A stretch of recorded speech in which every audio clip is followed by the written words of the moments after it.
Quand on est un dessinateur et que le temps manque pour courir les magasins à la recherche d'hypothétiques cadeaux, quoi de plus aisé, de plus pratique et en même temps de plus personnel que de tracer sur le papier vœux, bons pour et d'y créer bouquets et présents en attendant qu'ils se matérialisent pour de vrai.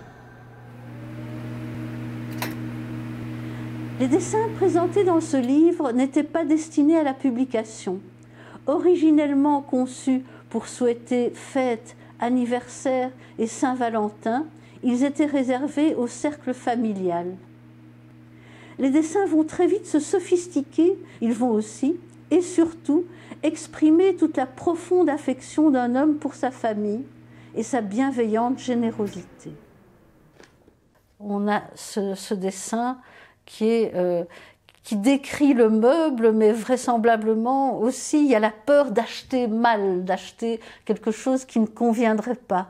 Donc le dessin, le bon pour, permet d'éviter des erreurs et d'éviter des petites scènes où la personne qui offre voit le visage de la personne à qui on offre exprimer une certaine déception.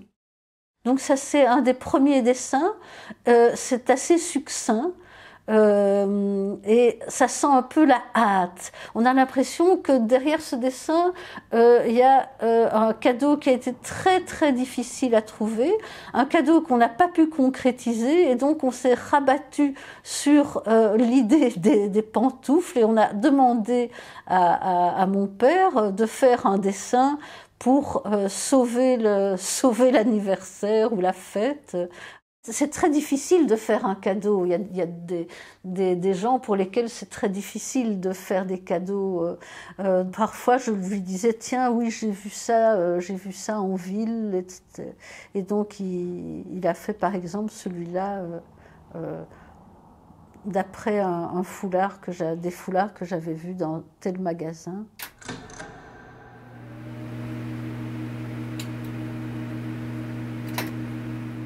À travers ce livre, on a tout de même une idée de la personne André Franquin, une idée de l'homme dans sa famille, une idée de ce qu'il ressentait, de sa manière d'être, parce qu'il y a beaucoup de bienveillance, il y a beaucoup de tendresse, il y a beaucoup d'amour et d'inventivité.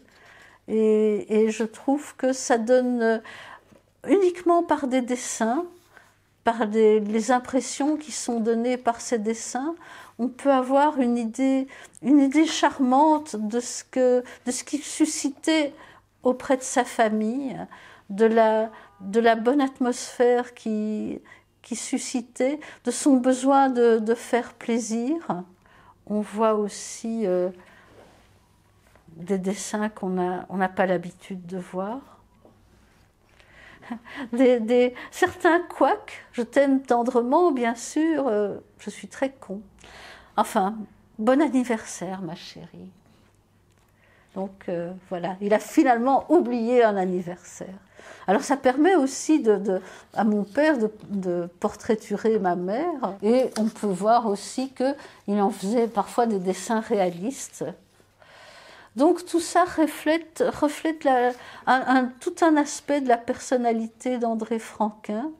Et du point de vue technique, j'ai trouvé que c'était intéressant de le partager avec les amateurs de dessin et les amateurs de dessin d'André Franquin, parce qu'au point de vue technique, on voit tout de même des choses qui sont tout à fait différentes.